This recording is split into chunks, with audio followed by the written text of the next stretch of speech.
সুন্দরবন এবং বঙ্গোপসাগরের উপকূল এলাকায় রাসমেলা অনুষ্ঠিত হয়। এই রাসমেলায় বিভিন্ন পর্যটক, পুণ্য স্নান যাত্রী এরা অংশগ্রহণ করেন। সেখানে বিভিন্ন সময় আমরা জানি যে আমাদের সুন্দরবনের মূল আকর্ষণ হরিণ শিকারের একটি মহোৎসব। তারা হরিণ শিকার করে সেখানে খাওয়া দাওয়া করে, এটা চলে আসছে।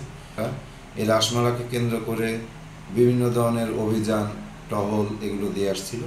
তারই ধারাবাহিকতায় গতকালকে ৩২ জনকে বন বিভাগ গ্রেপ্তার করেছে। তার ভিতরে দুটি মামলা হয়েছে। একটি মামলায় ১৯ জনকে গ্রেপ্তার দেখানো হয়েছে, আর একটি মামলায় ১৩ জনকে গ্রেপ্তার দেখানো হয়েছে।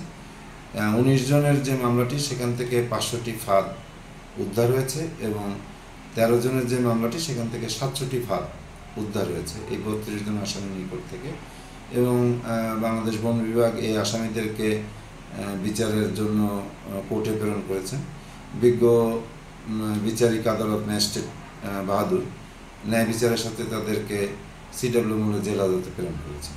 ২ বছরের নিচে এদেরকে সাজা দেওয়ার সুযোগ নেই।